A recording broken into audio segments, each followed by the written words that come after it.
नमस्कार, आपका स्वागत है आपके अपने यूनिट परिवार में। आज हम इस क्लास में पढ़ेंगे बेटा चंबल परियोजना को और माही परियोजना। चंबल परियोजना की शुरुआत करते हैं सबसे परिचय से। तो परिचय में हम देखते हैं कि ये जो परियोजना है ये दो राज्यों की है, एक तो मध्य प्रदेश और दूसरा है राजस्थान। यानी मध्य प्रदेश एवं राजस्थान की संयुक्त परियोजना है।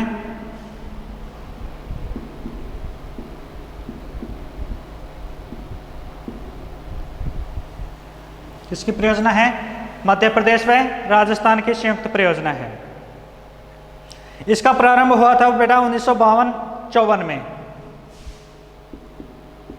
प्रारंभ की बात की जाए, ये जो परियोजना है ये 1952 और 54 के मध्य प्रारंभ हुई थी तथा इसमें जो सिंचित क्षेत्र है वो 56 लाख हेक्टेयर है।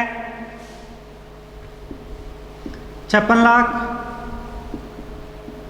हेक्टेयर क्षेत्र क्या होता है? सिंचित होता है। कितने लाख हेक्टेयर क्षेत्र सिंचित होता है? इसमें चंबल परियोजना में 56 लाख हेक्टेयर जो क्षेत्र है वो क्या होता है? सिंचित होता है। इसके साथ ही इसमें 230 मेगावाट मेगा या फिर मेगावाट विद्युत उत्पादन होता है। गा कर दो बेटा, ये लो। मेगावाट क्या होता है? विद्युत उत्पादन होता है।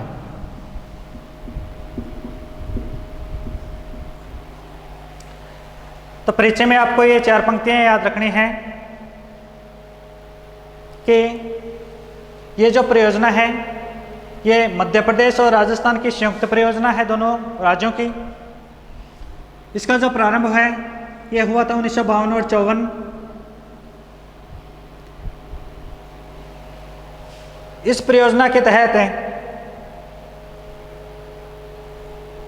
जो क्षेत्र है वो 56 लाख हेक्टेयर क्षेत्र सिंचित होता है तथा इसी परियोजना में 230 मेगावाट विद्युत उत्पादन भी किया जाता है। आगे हम बात करते हैं इसमें कि ये जो परियोजना है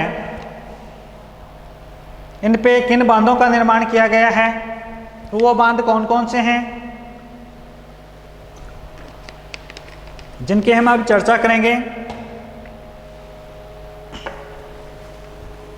तो बांध की बात आती है तो बेटा इस परियोजना पे 4 बांध बनाए गए हैं। यानी इस परियोजना पे कितने बांधों का निर्माण हुआ है? 4 बांधों का निर्माण हुआ है।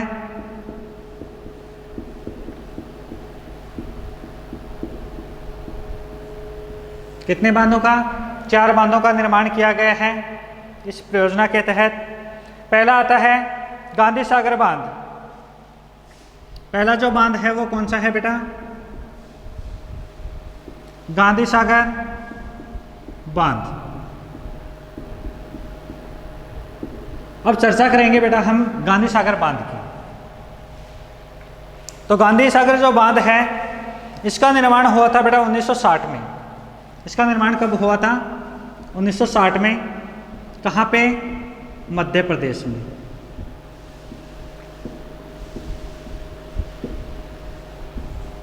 गांधी सागर बांध का निर्माण 1960 में मध्य प्रदेश में। वो भी कहाँ पे?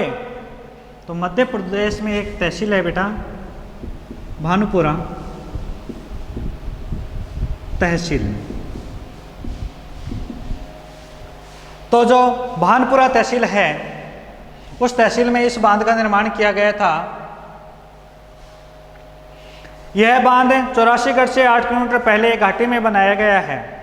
यानी जो भानुपुरा है वहां पे एक घाटी है 84गढ़।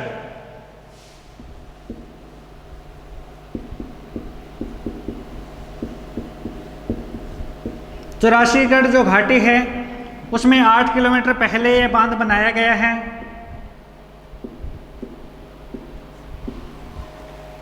याद रह जाएगा। इस बांध से 2 नहरें निकाली गई हैं, यानी ये जो बांध है इससे 2 नहरें निकाली गई हैं।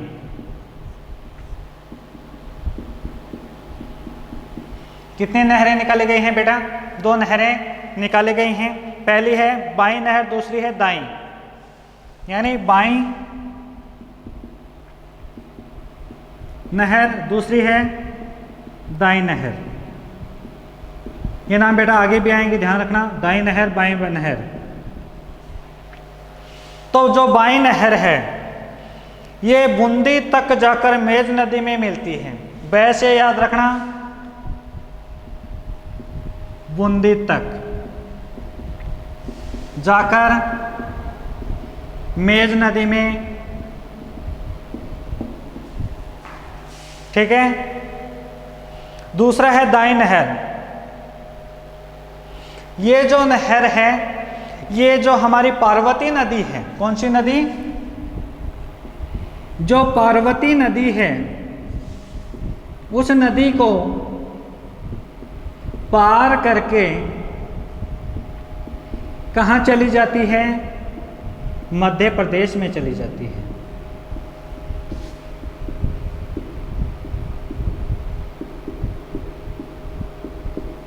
कहाँ चली जाती है बेटा? मध्य प्रदेश में चली जाती है। और इसके ऊपर ही, किसके ऊपर? जो दाईं नहर है इस पे एक जल विद्युत स्टेशन बनाया गया है। इस पे क्या बनाया गया है?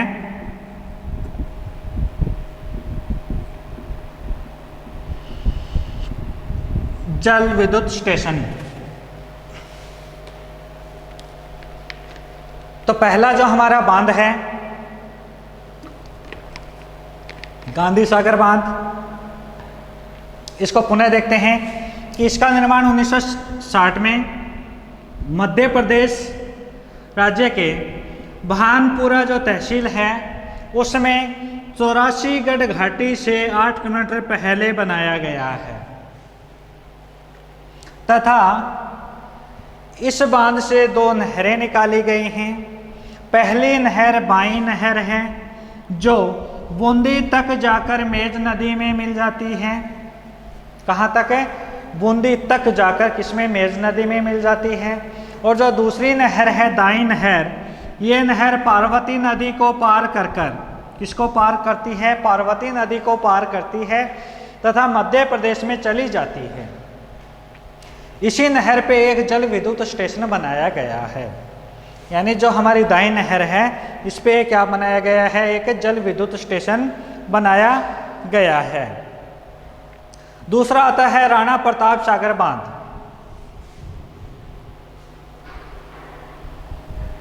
दूसरा कौन सा है? राणा प्रताप सागर बांध।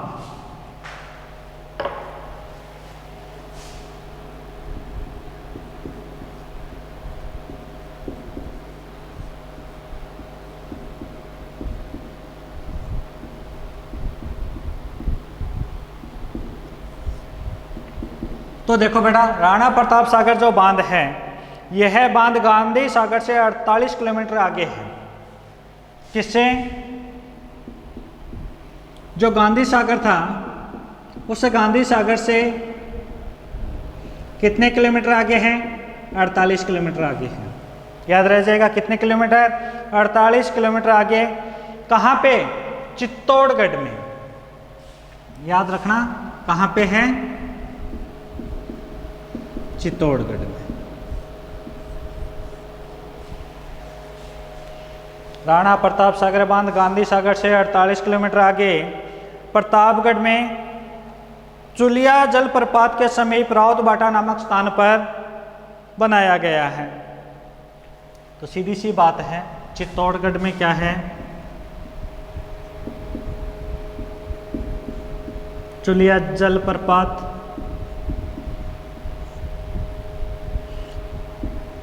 और कहाँ पे? राउत भाटा में बनाया गया है।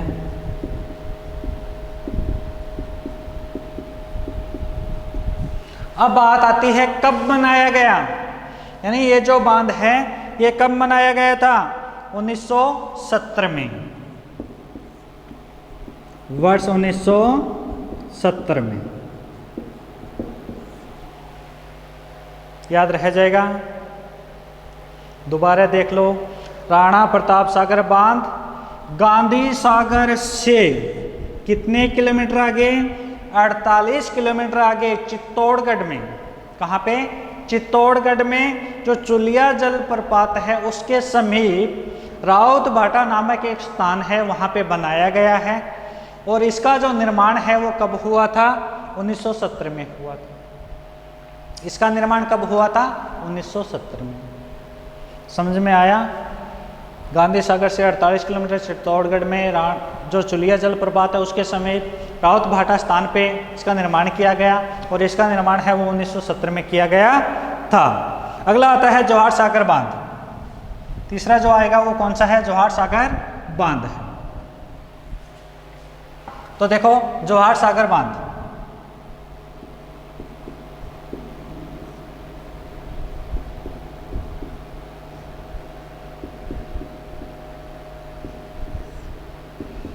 तो देखो बेटा जो जवाहर सागर बांध है ये राउत भाटा से, क्रम से देखो बेटा,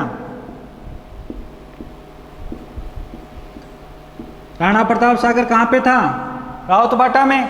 लेकिन ये जवाहर सागर बांध है ये राउत भाटा से 38 किलोमीटर आगे, कितने किलोमीटर आगे है? 38 किलोमीटर आगे कोटा के समीप।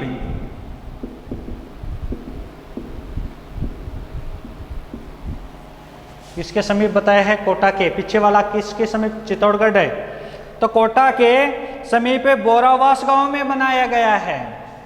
यानी कोटा में एक गांव है बोरावास, वहां पे इसका निर्माण किया गया है। ठीक है। तो राउत भाटा से 38 किलोमीटर आगे कोटा के समीप बोरावास स्थान पे कौन से बांध का निर्माण है? जवाहर सागर बांध का निर्माण किया गया है। यहाँ एक जल विद्युत शक्ति गृह भी बनाया गया है बेटा। ये जो बांध है इसके ऊपर क्या बनाया गया है? जल विद्युत शक्ति गृह बनाया गया है। याद रखना, एक दाई नहर पे बनाया गया था, दूसरा जवाहर सागर पे बनाया गया है। तो इसको एक बार पुनः देख लो कि जवाहर सागर बांध है ये राउत भाटा से कितने किलोमीटर आगे है बेटा? 38 किलोमीटर आगे। कहाँ पे? कोटा के समीप। कहाँ पे? कोटा के समीप जो बोरावास नामक गांव है वहाँ पे इसका निर्माण किया गया है, तथा इस बांध के ऊपर एक जल विद्युत शक्ति गृह भी बनाया गया है। अब लास्ट हमारा आता है बेटा, इसमें चंबल परियोजना में जो बांध है वो है कोटा बैराज। कौन सा है? कोटा बैराज। तो कोटा बैराज नाम से ही है बेटा।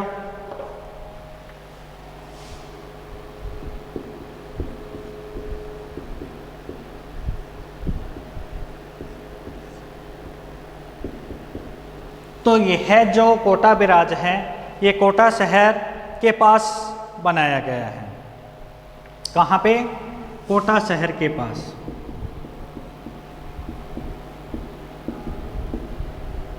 इसे बनाने का मुख्य उद्देश्य है, मुख्य उद्देश्य की बात करें तो यह बांध किसके लिए बनाया गया है? सिंचाई हेतु। किसके लिए बनाया गया है यह बांध? सिंचाई हेतु बनाया गया है। और इसीलिए इसे बैराज कहा जाता है। क्वेश्चन बनता है बैराज किसे कहा जाता है? केवल सिंचाई की सुविधा के उद्देश्य से बनाया गया बांध क्या कहलाता है? बैराज कहलाता है। इसमें से 2 नहरें निकाली गई हैं। इसमें से भी कितने नहरें बेटा? 2 नहरें। मैंने कहा था ना आगे भी आएंगे, ध्यान रखना। एक तो दाईं और एक है बाईं। तो पहली आती है बाईं नहर। बाईं नहर देखो, और दूसरी दाईं नहर। बाईं नहर तो कोटा बूंदी जिलों में सिंचाई करती है,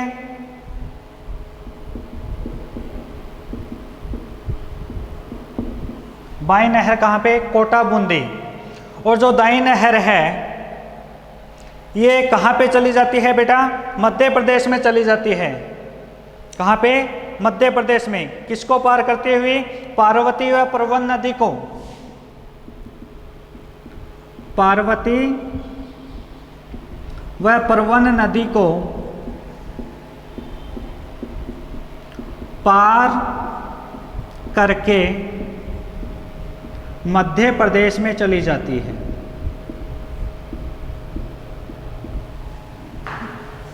ये चीज पहले बताई थी आपको, पीछे हम दाएं बाएं की बात कर रहे थे उस समय। तो देखो बेटा, जो कोटा बैराज है ये कहाँ पे है? कोटा शहर के पास में ही है। कहाँ पे है? कोटा शहर के पास में ही है। इसको बनाने का मुख्य उद्देश्य है सिंचाई हेतु। और इसमें एक क्वेश्चन बना था कि बैराज किसे कहते हैं, तो हमने बताया था कि केवल सिंचाई की सुविधा हेतु, किसके लिए? सिंचाई की सुविधा हेतु बनाए गए बांध को ही क्या कहा जाता है? बैराज कहा जाता है।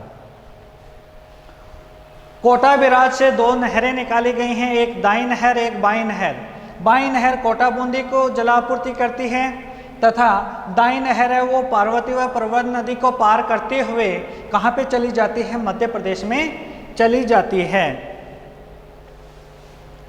इसी के साथ आपका जो चंबल परियोजना है वो क्या होती है? पूर्ण होती है। अगली हमारी आती है माही बजाज सागर परियोजना। अगली कौन सी है? माही बजाज सागर परियोजना।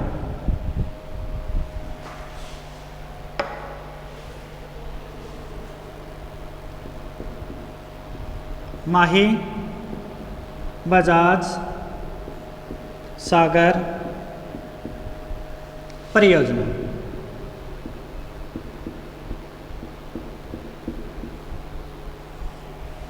तो देखो बेटा, माही बजाज सागर परियोजना है। यह परियोजना दक्षिणी राजस्थान के डूंगरपुर व बांसवाड़ा जिलों में स्थित है। तो जहाँ पे हमने परियोजनाओं संबंधी बात की थी वहाँ पे आपको कोष्टक में बताया था बेटा डूंगरपुर और बांसवाड़ा में कौन सी है? माही बजाज सागर परियोजना है। तो याद रह जाएगा, दक्षिणी राजस्थान के डूंगरपुर व बांसवाड़ा जिलों में कौन सी परियोजना संचालित है? तो माही बजाज सागर। कहाँ पे? डूंगरपुर व बांसवाड़ा। कहाँ पे है ये? डूंगरपुर व बांसवाड़ा में है। यह परियोजना गुजरात व राजस्थान की है, ध्यान देना, गुजरात व राजस्थान की संयुक्त परियोजना।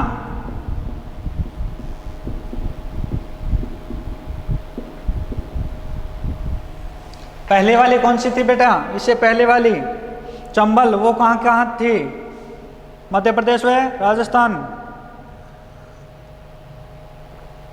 इस परियोजना का समझौता, ध्यान देना, समझौते की बात आई है। इस परियोजना का जो समझौता है वो दोनों राज्यों के मध्य कब हुआ था? तो बताना है 1966 को हुआ था। 1966 को क्या हुआ था? समझौता। अब बात करें कि ये जो परियोजना है इसमें गुजरात की कितनी हिस्सेदारी है और राजस्थान की कितनी हिस्सेदारी है? तो बेटा गुजरात की तो है इसमें 55% और राजस्थान की इसमें कितनी हिस्सेदारी है? 45% हिस्सेदारी है। याद रह जाएगा कि माही बजाज सागर परियोजना है, इसमें दोनों राज्यों की कितनी हिस्सेदारी है, यानी ये लोग कितने प्रतिशत जल का उपयोग करते हैं। तो राजस्थान इसका कितना उपयोग करता है जल का? 45%। और गुजरात कितना करता है बेटा? 55% इस जल का उपयोग करता है। इसी में देखो बेटा आगे हम बात करते हैं कि ये जो हमारा बांसवाड़ा है इसमें बोरखेड़ा गांव में एक बांध बनाया गया है। बांसवाड़ा के कौन से? बोरखेड़ा गांव में।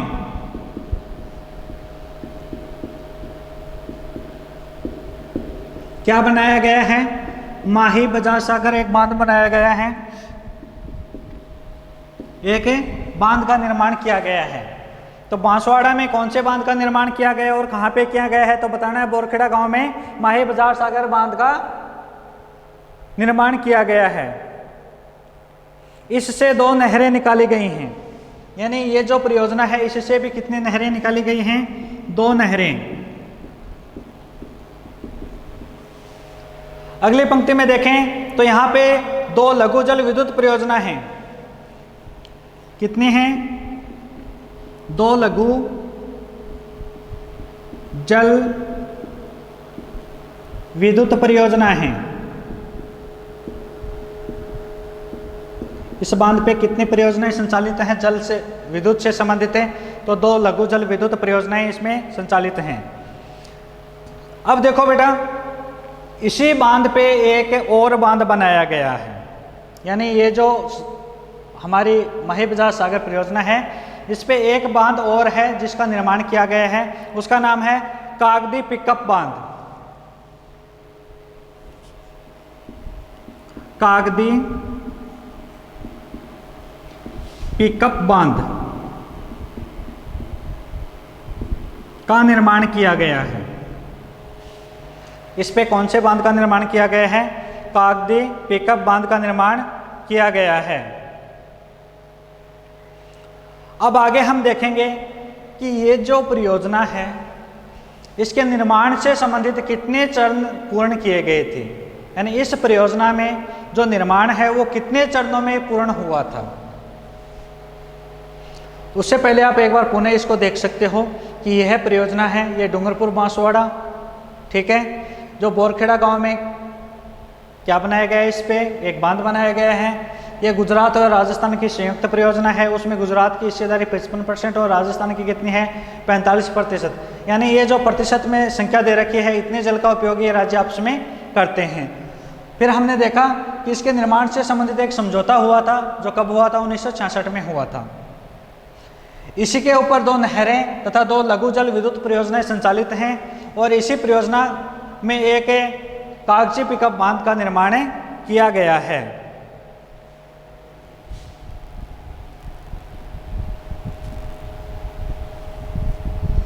अब बात करेंगे बेटा निर्माण से संबंधित इनके चरणों की, कि कितने चरणों में इसका निर्माण हुआ था।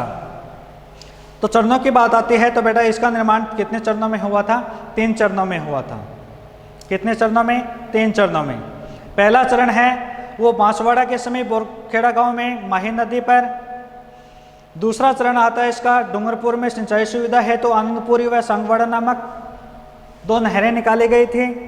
तीसरे चरण में हम देखते हैं कि इसमें 2 विद्युत घरों का निर्माण किया गया था। तीसरे चरण में किनका निर्माण? 2 विद्युत घरों का निर्माण किया गया था, जिनसे 140.95 लाख मेगावाट विद्युत उत्पन्न की जा रही है।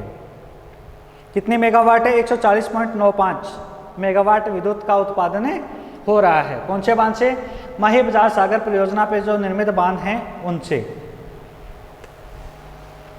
आगे वाली चीज आती है बेटा इसमें कि जो ये माही बजार सागर परियोजना है इसे आदिवासी लोगों की जीवन रेखा कहा जाता है।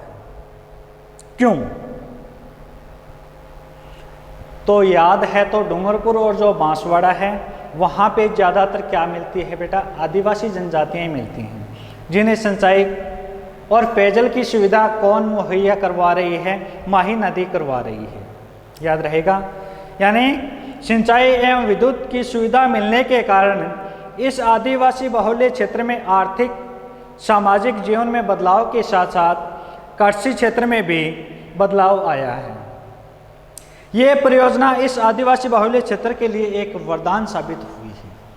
अगर क्वेश्चन आ जाए कि माही सागर बांध परियोजना ने डूंगरपुर व बांसवाड़ा जिले के आदिवासी लोगों के जीवन में क्या बदलाव किया है, तब क्या बताना है कि ये जो परियोजना है इससे जो आदिवासी क्षेत्र हैं उनको क्या उपलब्ध हो रहा है? जल पीने के लिए, सिंचाई की सुविधा हेतु, विद्युत उत्पादन आदि किससे हो रहा है? इसी परियोजना से हो रहा है। इसके साथ साथ इनके जीवन में आर्थिक व सामाजिक बदलाव भी आया है। इसलिए हम कह सकते हैं कि ये जो परियोजना है ये आदिवासी बहुल्य क्षेत्र के लिए एक वरदान साबित हुई है। आगे आता है बेटा राजस्थान में सिंचाई सुविधा के विकास हेतु सुझाव। तो हमारी जो ये परियोजना थी ये क्या होती हैं, पूर्ण होती हैं। इसी के साथ ये क्लास भी आज के लिए पूर्ण होती है। मिलते हैं अगली क्लास में, तब तक के लिए धन्यवाद। आप सभी का दिन शुभ हो।